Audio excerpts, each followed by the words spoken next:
boys have all the luck, and that's what I keep saying about this man in front of me at the moment, because he's got all the luck. He's got the body, the figure, the money, the good looks. I don't know, Stop. Good morning, Jessica Kelly, how are you? Good morning, Mike, how are you? It's a while now since we've had you in, and things are good. You've taken a break from competitive sport for a while? Yeah, do you know what? I took about 12 months out. I just wanted the body to heal a small bit. I battered it last year, and I suppose the years previous to it, so I decided, you know what, I'm going to kind of invest time in business and in time with myself as well, and family and home, just to try and recoup all those things that need to be recouped. Because the business was taken off quite well just as you were coming into winning competitions and getting really serious in the competition. Yeah, I suppose it's kind of finding your place, you know, you're kind of putting the brand out there, you're just kind of establishing yourself, you know, touching, I suppose, on different aspects of the industry and seeing which ones are most, I suppose, profitable in one way and others that are, I suppose, the kind of pleasure side of it as well that you enjoy doing. You know, they're all very, very important aspects of it, but I suppose it's really finding your feet, and it takes a while to establish any kind of a business anyways, you know. Yes, competitive sports, as you're doing bodybuilding and what have you, it really takes commitment. You've got to be totally focused and just live that life. Nothing else should really matter, shouldn't it? Well, not necessarily. I suppose it is a high performance sport in terms of you've got to take it to the next level. It's not just your normal gym goer anymore, or the guy who kind of goes to the gym every so often, or girl who decides to do exactly that. But you put yourself in another level, a level that's kind of you're testing your body and its limits, you know, and you're testing your mind as well, and also testing people around you. But you've got to try then at some point to try and fit all that in to your normal life and everyone else's lives. So it becomes quite difficult. But if you can do it right, you can prepare correctly, and you know, you can get on, you can actually enjoy the process, and you can enjoy the journey, and you can enjoy the end results if the end results are good. Well, regardless actually of whether the end results are good, I think where you have taken yourself, if you can look back at that, the results will always be amazing because you've taken yourself so far. Would the metabolism would all be age related? Yeah, like obviously there are factors that come into play. I mean, you've got to take into account that every year you're getting older. I'm 44 now, so yeah. I'll be getting my bus pass soon and the whole lot. Yeah, you know what? Is it a young man's sport, bodybuilding? We all know the story with Tommy Dillon went down to his 60s and still going. What's called him below powerlifting. And what was Johnny Bullman, is it? Yeah. And Shane Brody and yeah. Right. You know, they went on to later on years, but they were more powerlifting rather than, and they did that bit of bodybuilding as well, you know, physique and whatever. And some of them went down to the veterans day. You would think of veteran stuff though, would you? Or would you just say, right, yeah, I don't think, I think it's only a number really, you know. I've seen competitors who are obviously older than myself and in amazing condition. I mean, in condition that I wouldn't have been when I was 18, you know. I mean, when I look at myself now in terms of health and fitness and my own metabolism and immune systems and energy levels and even sleep patterns, everything is different than I was when I was, well, even going back 2 and 3 years ago, you know. When you make those changes, that transition, you realise there's I suppose it's like winning the lotto, knowing what it's like to have that money and then hard to give it up. So, but you mostly concentrate on physique. Now, as I said, I worked with Tommy Dillon for years down in Todd's. I was down there for 12 years with him, and he was taking stages where one section was physique, and then he went on to do the powerlifting. So he's trying to drop the weight to get the physical condition going, and then try to put it on to get the power for competitive. You know, it must take its toll, doesn't it? Yeah, it does. You know, it does. Obviously, I mean, at different times as well. You know, and these people are absolutely inspirational. I mean, what they were able to do and achieve to transform your body from one point to the next in such a short period of time, which is what I done last year. I tried to do that. I tried to transform myself and keep myself in a particular shape, doing 4 shows back to back. Ended up winning one that I wasn't kind of supposed to win, and ended up doing 5 shows. But as a result, come December, it had taken its toll in terms of the body. The body was at that stage battered. It's a level it's very hard to sustain. Really, to be honest with you, for me it was just a case of I wanted to push it to the point of experiencing it so that I could talk about it. There's no point me telling you about something if I haven't experienced it, and that's kind of who I am. If there's a diet out there, I like to kind of investigate it, try it where applicable, and at least now I can talk about it from my own opinion, my own point of view. It doesn't necessarily mean it's going to fit with you, but I can tell you at least my reactions and my experiences from it. So I like to wear the t-shirt, Yeah. So we've got to the business now. That are you still doing the pack? No, yeah. So not really. No, I mean, it was something. So where's your line now? Yeah. So most of my stuff I do now is kind of online diet, nutrition.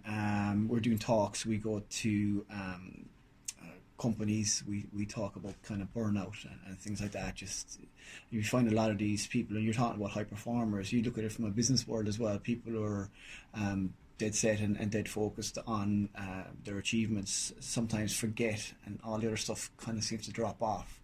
What actually happens is they don't focus in on their health, they don't focus in on relationships. It's just they're driven. They're very successful in what they do. They've got all the I suppose the lovely graces that goes with it, but unfortunately, a lot of them end up getting to a point where they're so stressed, they're being wheeled down the corridor into an operating theatre and trying to figure out how they ended up there, and then all the other stuff doesn't really matter anymore. They suddenly then start to realise, I need to get my life back together. So for us, myself and Declan, what we do is Declan Dore, both of us kind of go in, we have a chat, we explain the process, and trying to make that balance work between the two, trying to I suppose categorize your time and manage your time so that you're able to focus in on all aspects of your life and give everything a time scale, and a timeline to follow. And it's quite easy to do. It's just a case of doing it. We are very flippant about things, and we can be very good in one area, but we fall down in other areas. We don't kind of marry the whole lot together. And when you get it, and it doesn't have to be, you don't have to be amazing at any one particular area, but rather, kind of a jack of all trades to have a quality of life. Because, there's idiots like myself who haven't got the patience.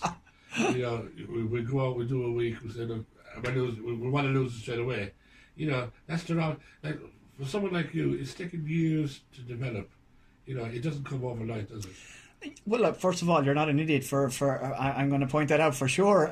You know what it is? It's the common societal form that people take. We get thrown into this machine, we get thrown into this channel, and we just follow along. We just go with the flow, and you get caught up in that, and life kind of gets thrown in its way, and then you forget about yourself, and that's what we actually do.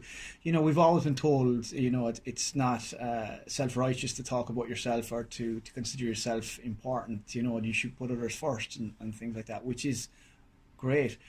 But you're no good to nobody if you're sick. You're no good to nobody if you can't help them. So you got to make sure that the number one person is ready to go and ready. It's like the key in the car in the morning. You put the key in, you hope the thing starts, and at least you can get in the road.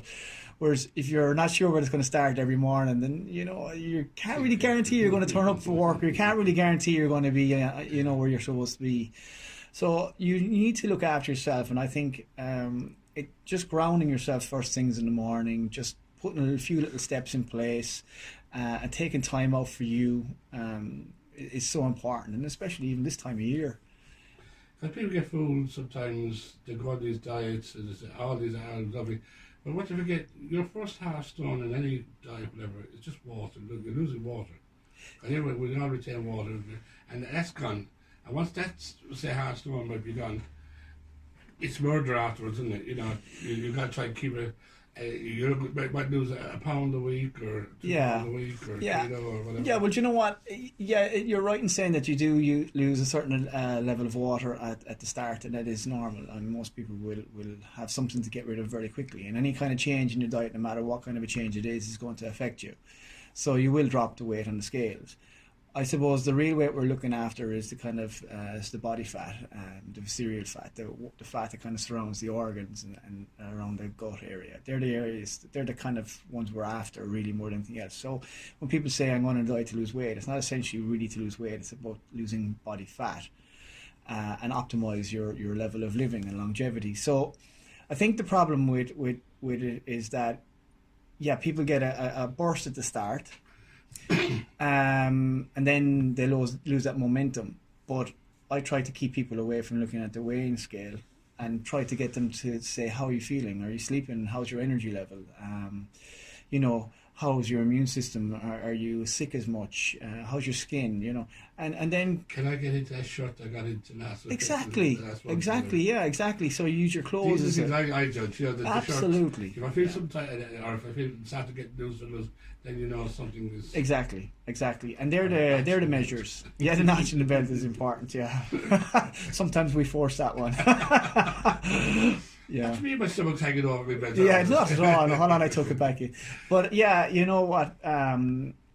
Christmas time for people, I suppose, can be a time to use it as an excuse to overindulge. We have a tendency to kind of use our foods and the occasions to say, you know what, I'll start in January. The problem is most people, and it's kind of almost proven fact that most Irish people will gain half a stone, 3/4 of a stone over Christmas period alone. So they're heading into January already with an extra half stone. So if they were anyway slightly overweight prior to Christmas, now they've added a half stone to 3/4 of a stone. Now they're an extra 2 stone heading into January. One of the questions I'm going to ask you there is because the foods that you develop help people because we are going to indulge. We are going to have a couple of drinks. We are going to have the what we don't normally do. We Sunday morning, Sunday we'll have a roast beef dinner, maybe that's fine. But now we're going to have the roast beef and turkey and ham, and then we're going to have the pudding and all that. Yeah. So like, how many of us have sit down and had a meal at Christmas Day, and the black pudding, the pudding is left there till St. Stephen's Day, because it was just stuff. Or we had dinner, and then we have sandwiches or something that night out the turkey. Well, that's it. We smother ourselves, and we're in danger of smothering the heart or the body, isn't it? Yeah, absolutely. And that's the thing. Do you know what? It's just being a small bit clever. It's just being conscious, just making a conscious decision and going, do you know what? If I'm going to eat something, and there's absolutely nothing wrong with enjoying something from the 24th until the 31st. You've given yourself a week, or whatever, a few days it is. And you know what? You enjoy it, but get out and walk after. Do something that's a little bit, that you can offset those calories a little bit, so that you're not heading into the new year with something that's more than you'd bargain for in terms of weight and just yourself in general. And the more weight you put on, the more lethargic you kind of feel, the more you kind of have a tendency to kind of sit back and not want to do something in terms of moving. And that's the problem. Like even in the new year, what I often do is I do a fast. I do a 2 or 3 day, a kind of almost cleanse of the body, where you just kind of detox, give the body a chance to reset itself. And the body's fantastic at doing that. The body will do its utmost to survive no matter what happens. But like, look at a slice of pudding. You're looking at 300 to 400 calories in one slice of pudding alone. How many spoons of sugar in it? 12 to 14 teaspoons, and then you have exactly. So it's loaded, and that's one slice. And then you head for the mince pies, and then you head for your turkey, and then you head for the gravies and all the other trimmings and toppings, and then you have your alcohol and everything thrown in on top of that. So we've just mashed together this incredible amount of calorie. I think that I was reading an article there not so long ago, and they were talking about anything between 6,000 to 7,000 calories a person can consume in one sitting in Christmas Day. That's like 3 or 4 days of eating for most people. That's ridiculous. And then we'll go the following day, St. Stephen's Day, and we'll have another family event, and and then you've night out, and so we're not giving ourselves any chance. I think if we can be clever, a little bit cleverer, on how we just Yes. Yeah, even maybe skip a meal during the day, before you start to have your Christmas dinner. Alternatively, you can have something prior to having your Christmas dinner, so at least you're not going to overindulge. And how many people have a Christmas dinner and have had a bacon and egg, the big breakfast as well? Oh, and of course, then it comes down to like Lourdes. We all look at Lourdes. What does Lourdes do if you're trying to perform miracles? Yeah. January is pilgrimage time. It is, yeah. As everybody then, there's a big influx of people getting memberships for fitness centres exercise, and all that.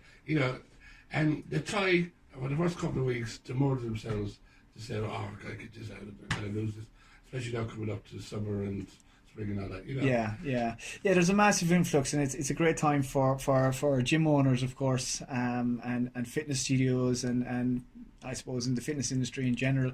You'll get a lot of people with good intentions come January, because that's it's like I start my diet in Monday morning approach, and the gyms are jam packed. And come the end of 3 weeks. come the end, it's great. It's the easiest money that's ever made, but it's insane, really, what people do, because there's no need for it. There's absolutely no need for it. If you want to invest in yourself, really, and think about it. Like I said at the start, there, it's just take time for you. You're going to spend money going to a doctor. You're going to spend money to buy a new car. You're going to spend money. You'll spend money as you see fit to spend it, but we're very reluctant to spend money on ourselves to make ourselves a little bit better and live a little longer. I think, and I don't want to take any business away from people who are running gyms or fitness studios or whatever the case may be, but if the normal Joe Soap just thought of things, used a bit of common sense, it wouldn't cost them nothing to get back to fitness again, would it? No, absolutely not. Once you're moving and once the heart rate is somewhat elevated, you're starting to burn. You're starting to move. You're starting to burn those calories. If you can offset that with the amount of calories you're taking in, then you're going to make progress. Absolutely. If you want to take it to the next level, and it normally happens when people start to lose weight, they feel a little bit more energized. They have a little bit more pep in their step. They like to attend the class because now they have someone to answer to. It's that accountability thing. And it means that person then can take it that step further. And I suppose, like, my own transformation and my own process is exactly that. It goes to a point where you start at a certain level and then you take it to the higher level again, right through to the point where you go, you know what, this is the other extreme of the industry. And it's for me, it was just something I wanted to do personally. It wasn't for any other reason, really, for myself. Christmas, of course, now is coming, as we said, and you've come in with laden down with goodies as per usual. Would you indulge yourself slightly? Is there anything that you say, well, I'll follow the norm and I'll go either with a bun or turkey or something or whatever, or do you have alternatives that you can offer people for Christmas? Yeah, look, every household is different and everyone has a different. Some will choose ham, some will choose turkey, some will choose fish. We're very lucky in a lot of respects. What do we need to avoid? I suppose, Salt. It's the high foods, it's the sugary foods, it's the combination of fats and sugars together are the main culprit. Fats on their own are fine, sugars on their own you'll get away with, but when you combine the two together, that's the secret ingredient to the explosion on the gut. Yes. So they're the kind of aspects. If I'm loading my plate up, I'll usually take in the veg and all the bits and pieces first and try and have them eaten. I'll try and avoid eating all the extra pies and the sauces beforehand, because if I can fill up in those, at least I'm full. I'll enjoy my turkey. For me, I kind of remove the skin and things like that. That's some of the things I do. But it's the process and how it's cooked. Is there lots of salt in it? Stuffing is another thing that it's aspect of it that has a large content of calorie. Then your desserts afterwards, your starters prior to that. All I'd say is that if you're going to eat that much on Christmas Day, then I would be certainly skipping most of my meals. I wouldn't have any breakfast. For me, how I operate is I do a thing called intermittent fasting or time restricted eating. And that's how I function, and it serves me really well. our whole body is based on a circadian cycle. So the process of each cell starting is on a 12-hour clock. So the minute we put a coffee in our mouth in the morning, the minute we take in anything from a vitamin C or whatever it is we decide, even herbal teas, we start that process, and the process starts. So we work on a circadian cycle. So we're supposed to be awake during the day and asleep at night, and that's how we are. Unfortunately, once we start the clock, we've only got 12 hours. That's our window to eat. But most people start eating 15 to 16 hours and longer, which becomes counterproductive in our system. So if we can get our body into a state where we're in a fasted state until 12 to 14 hours, preferably 14 hours, more if you can, it gives the body a chance to burn off that excess that you've had the night prior to. And of course, if you have a meal, the first thing we all do once we have a meal, we throw ourselves on the couch and fall asleep, or whatever, and sleep and take over. That's bad for you. If you could get up off the table, and even if you walked around the small bit. Yeah, and we absolutely can, and that's the thing. But there's so much energy gone into moving that food through your system now. There's nothing left for you, and that's what actually happens. And I think there was, like, years ago they were talking about there was an enzyme in the turkey used to make you drowsy and all that, and that's not true. It's been proven now that that's not true. It's just that we've overindulged. We've packed it in, as you said. And if you were to go out tomorrow, let's say you cook me a meal then, or say Christmas dinner day, would you boil or would you go for roasts? Like, I mean, I wouldn't tell any people. Obviously, the obvious answer is yes. You'd be going for boiled. You'd be going for oven bake, or whatever it is, steamed veg, that kind of stuff. The bacon, get your ham, right? Now I don't know how many people have seen how hams are sorted out in the abattoirs and all that, but they're pumped full of sugar. Watery sugar is pumped through it, so to preserve the ham. So what my mother always taught us to do was boil your ham first, throw all that water out, and then reboil again with all fresh water. So you got the initial salt content with this half it out. Okay. But if you get that ham and you put it straight into an oven, then that's retained in the joint, isn't it? Yeah, that's one way of doing it, absolutely, and that's just being clever about your food. I suppose I was erring a side of caution because of the fact that I do encourage people to relax on Christmas Day and not be concentrating on eating, healthy foods and things like that.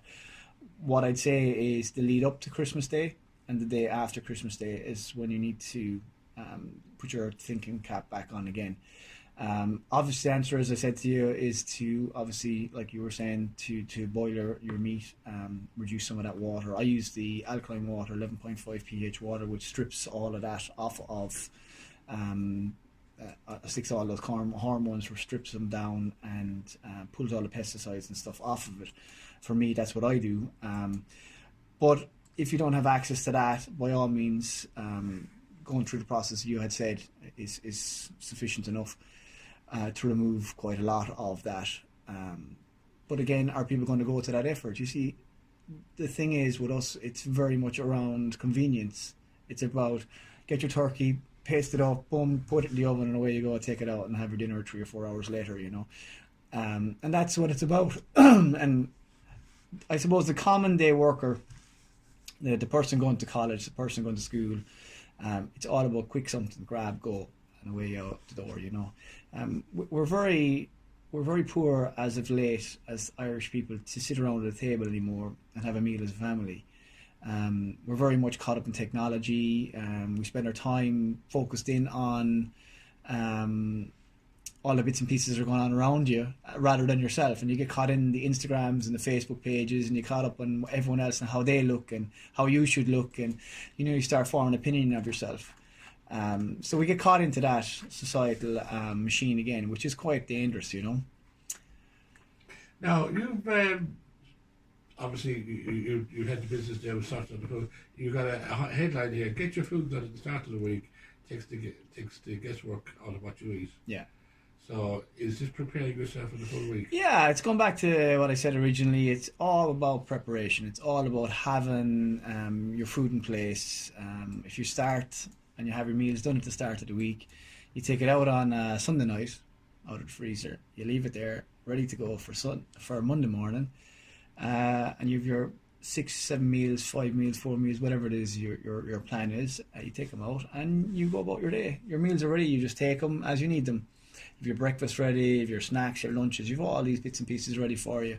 So you're not guessing. You're not, and it allows your time to do all the other things in the day you need to do. You don't need to be worrying about what you're going to cook when you go home. Do I have to stop now and get a shop?